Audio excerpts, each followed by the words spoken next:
saya bisa S2, bisa S3 itu saya punya jalan, dan kadang-kadang membuat saya meneteskan air mata karena itu dari mana-mana. Jadi saudara-saudara, Shalom itu melahirkan suatu sikap memberi, dan memberi itu melahirkan hormon endorfin. Kalau saya membantu, saya bahagia. Itu hukuman kita. Ya sebenarnya itu hukum hidup, tapi bagusnya dideklarasikan di dalam kita. Siapa memberi dia bahagia. Selain hormon endorfin, juga ada hormon yang kedua, oksidan.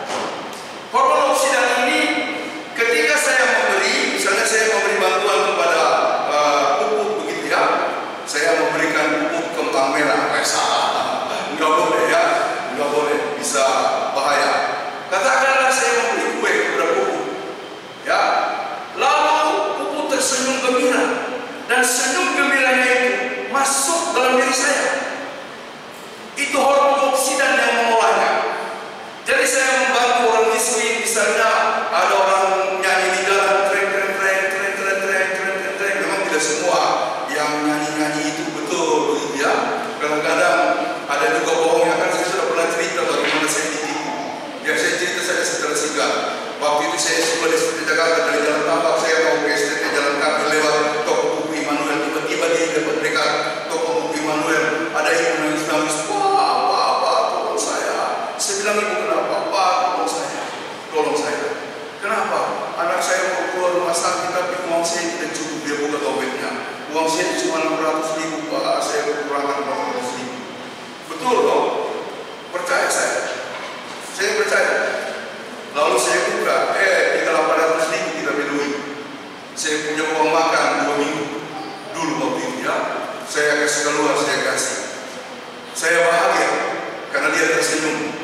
Nah, terima kasih Pak, semoga Allah memberkahi Bapak. Lalu saya pergi. Seminggu kemudian saya datang ke Ciledug untuk pelayanan. Selesai pelayanan sore itu saya pulang. Di Kejaksaan dulu, kalau kita mau ke Jakarta, ambil base-nya di Kejaksaan. Kalau bukan di Terminal Blok M, di Kejaksaan. Saya lagi nunggu orang banyak ada di sini. Tiba-tiba mata saya tertuju kepada seorang ibu. Pak, tolong saya. Dia memohon belas kasihan kepada orang lain. Aduh, anak saya sakit. Saya bilang, itu ibu yang kemarin minggu lalu memang pandusta anak. Saya bilang, tapi begini Bapak. Di Jakarta ini kita sulit untuk menerka siapa yang betul, siapa yang tidak. Pokoknya kalau hatimu tergerak, ya, kalau hatimu tergerak, kasih saja. Kalau hatimu hibah dan ada keinginan untuk memberi, kasih saja.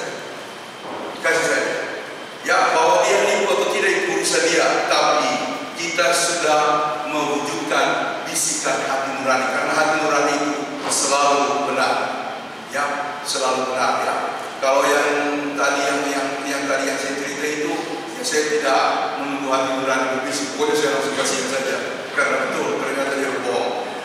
Jadi hormon oksidan lalu mengolah sebuah peristiwa di mana kita memberi, dia kemudian memungkinkan kita menerima sukacitanya Puput atau sukacitanya Mama Davi, ya kan? Bapak Abel, tadi Bapak Davi kasih sapu, ada sukacita tidak? Mama Abel pakai Ibu Herlina, ada sukacita tidak? Tuh. Tadi Mama Abel, Ibu Herlina kasih sapu sama Bapak Abel. Saya langsung intip, wah, berarti beberapa minggu ini saya akan dapat pelayanan duit di Pamulang, ya. Jadi saudara-saudara, terus memberi, membantu orang miskin, maka bangunan Shalom kita akan terbentuk. Kemudian yang terakhir dikatakan, dan memuaskan hati orang yang tertindas, menghibur. Di dalam dunia ini banyak orang tertindas, banyak orang yang kemudian terintimidasi. Ya, cuma lagi-lagi problemanya di Jakarta begitu. Orang ditabrak, lalu kemudian kita lewat saja. Kenapa persoalan di Jakarta kan begini? Nanti kalau saya tolong, saya ke bawah-bawah, bisa saya dituding, bisa saya keikut sanksi ke polisi dan seterusnya. Maka itu banyak orang, lalu kemudian pura-pura tidak tahu. Aduh, kesian.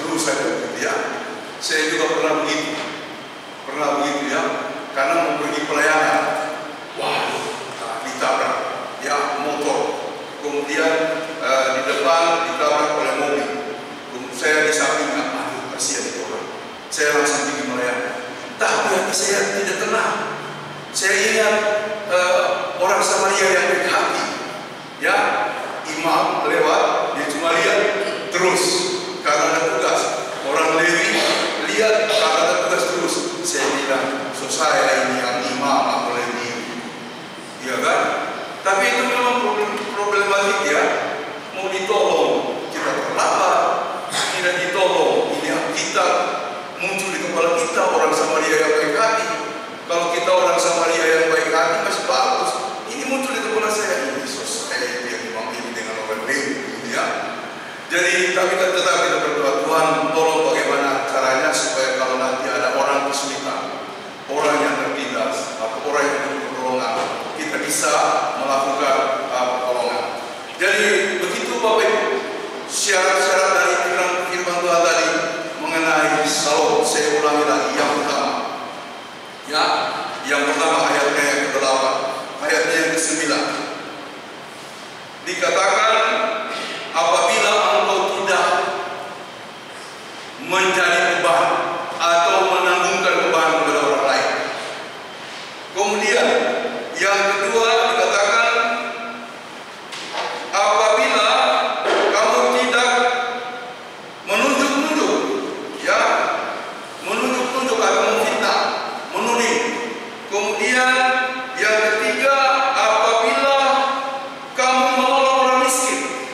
Yang keempat, bila mana kita menghibur atau kemudian meringankan beban orang yang tertindas.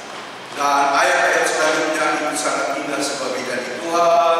Maka di ayat yang ke-11 misalnya, di ayat yang selanjutnya misalnya, maka terangmu akan terbit dalam gelap dan kegelapanmu akan seperti rembang tengah hari. Tuhan akan menuntun engkau senantiasa dan seterusnya dan seterusnya. Perjalanan kita masih banyak. Ya, rencana-rencana kita besar. Saya ingin mengajak kita semua, mari kita menjiwai sebuah konsep Tuhan mengenai kehidupan dalam damai. Dan damai ini tidak bisa kita cari di mana-mana, Bapak Ibu. Saya pernah cerita, namanya hidup ini, terutama bagaimana menjadi bahagia dengan damai yang sungguh-sungguh di hati kita. Itu tidak bisa kita punya, mau pangkat, mau jabatan dan lain sebagainya. Makanya saya kaget ketika Insinyur Ciputra, siapa tidak kenal Ciputra, dengan perusahaan real estate-nya yang besar-besar, bahkan sudah meninggal masih ada di mana-mana sekarang. Lalu di usia tuanya, dia sekolah teologi dan menjadi pelayan. Dia terjun dalam pelayanan. Karena apa? Dia punya semuanya, tapi dia tidak bisa membeli kebahagiaan.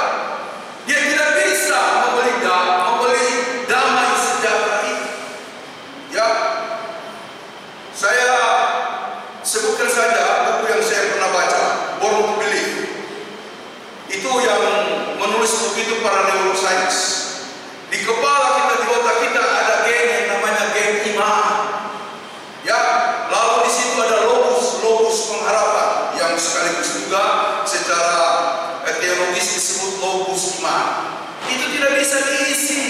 Ada logos kebahagiaan, ada logos kesuksesan, ada logos karir. Itu bisa Anda cari dengan sekolah, dengan studi, dengan kerja keras, bisa diisi. Tapi logos pengharapan, logos iman tidak bisa diisi dengan itu. Dia hanya bisa diisi dengan Tuhan kami Yesus. Dia hanya bisa diisi dengan beribadah seperti ini, beribadah di emang, beribadah di tempat lain, dan dia hanya bisa diisi dengan pelayanan-pelayanan.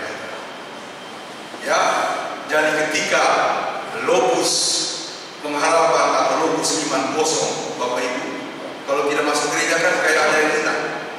Mau kita pergi ke puncak, pergi ke mana, ke renang, itu tidak akan mengisi